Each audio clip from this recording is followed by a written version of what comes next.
So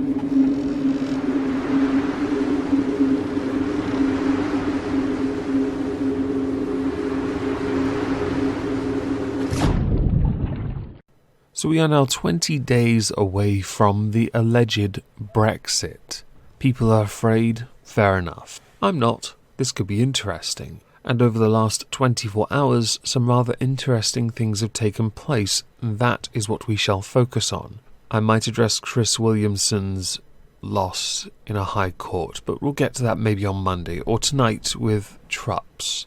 Donald Tusk has urged the Brexit negotiators not to waste the slightest chance of a deal, where he is quoted as saying, "A week ago I told Prime Minister Johnson that if there was no such proposal by today, I would announce publicly that there are no more chances because of objective reasons for a deal during the upcoming European Council. However, yesterday when the Irish something and the UK Prime Minister met, they both saw for the first time a pathway to a deal. I have received promising signals from the something that deal is still possible. Technical talks are taking place in Brussels as we speak. Of course, there is no guarantee of success, and the time is practically up, but even the slightest chance must be used."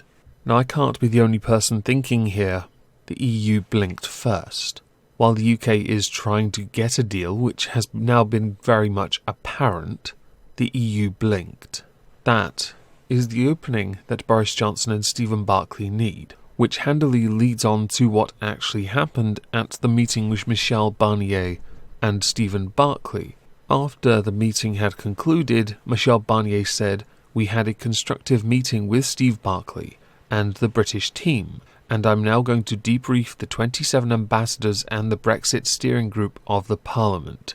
I've already said that Brexit is like climbing a mountain. We need vigilance, determination and patience," with a spokesperson or spokeswoman specifically for the European Council saying that the meeting was constructive, quoted as saying, "What I can say from our side is that Michel Barnier had a constructive meeting this morning with Steve Barclay, and now that we are working towards a deal, if there is a will, there is a way."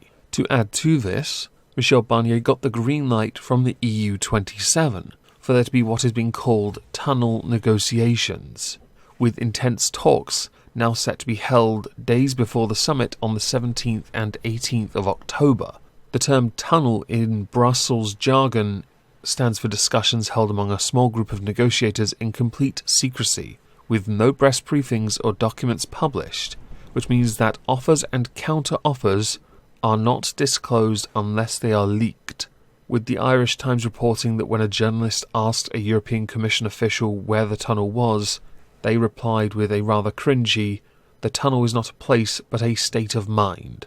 My skin's crawling just reading that aloud.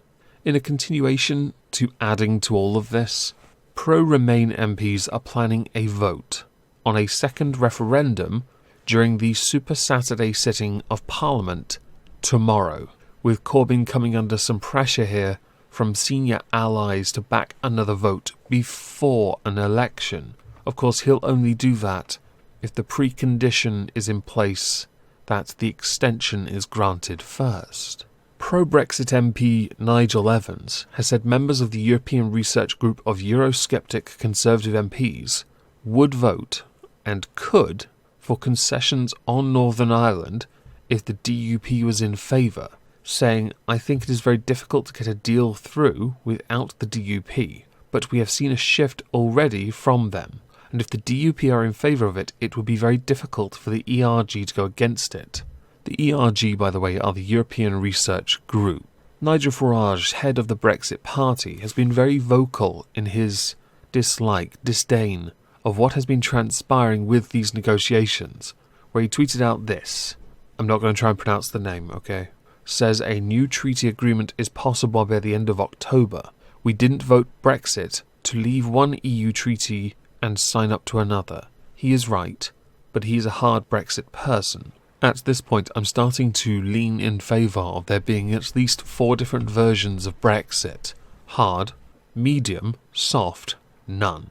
I personally do support a harder version, But if a deal is on the table that keeps everything in place, I would accept it only if we were in control of our own future, which I would like to point out Theresa May's deal did not. Boris is going to have to come up with something quite special for me to agree with it, unless his intention is to run down the clock for no deal. Now, I will be continuing this particular conversation tonight at 9:30 on this channel with Trups in a political recap, along with other stories, so I hope to see you all there.